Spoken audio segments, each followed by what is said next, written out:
Hi guys, it's Brigitte. I'm making this video for one of my Secret Squirrel sisters, Mo. Hi Mo. She saw one of the gift boxes that I gave to my secret sister, and she asked me how I made it, and if I would just show her quickly how to assemble it. So what I used was this Quickutz die. It's called the mini pizza box, and it looks like this. And it's like one of those, you know, the wafer thin dies. So when you cut it, it looks like this. And if you were doing this by hand, it's a piece of paper that's about 5.5 by 11 1/8. So when it comes out already scored. I don't know if you can see that. It comes out scored, and it also comes out, you know, like mitered, I guess is what you want to call it. Like here, where the seam would be, and over here. So I just want to show you quickly how I assemble this, and then I'll give you the measurements that I took myself, you know, along these little score lines and everything if you want to try it yourself. Let's see. Let me just see if that's actually right.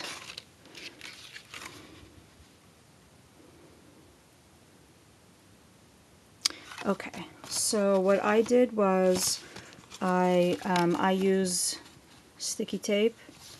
It's the best thing. I mean, you could use ATG too, but this is the easiest thing for me. So I always start in the back.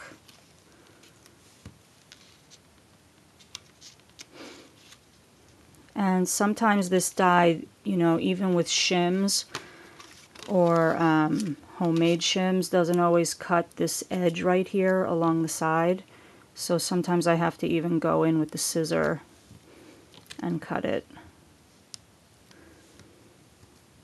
But okay, so that goes like that.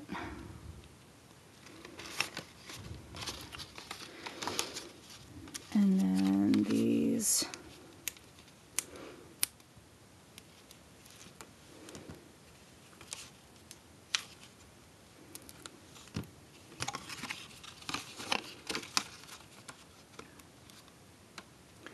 And the paper that I'm using is the Nature Garden by Prima.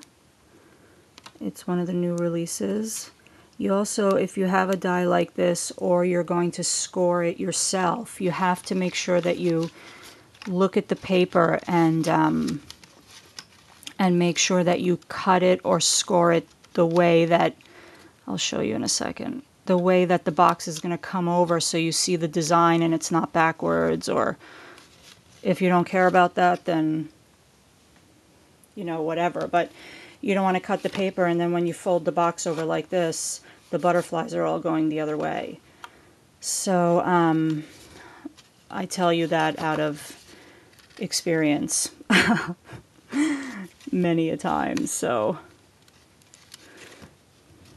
and then I put tape on the inside so that this little flap can go in and reinforce the back of it, so when the box closes, it kind of rubs up against it and stays closed.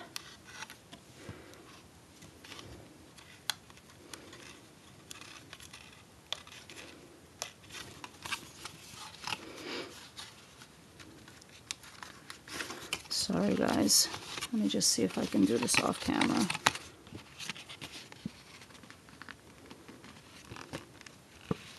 Okay.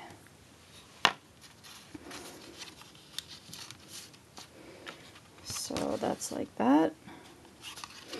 And then these, I guess if you're making the box yourself, you don't even really need these side flaps. Sometimes if the paper is thinner, I'll even put smaller pieces of paper here, and then I'll put another piece of paper here to just make it a little sturdier. And that's that. And This is, the finished box is approximately 4 by 4.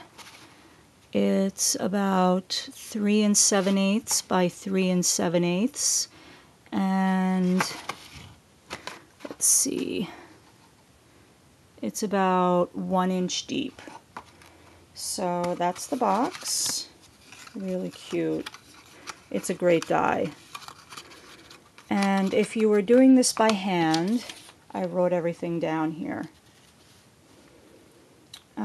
You would put the paper horizontally, so you would lay it down this way, and then you would score it. Here we go, let's just see. Of course it doesn't focus.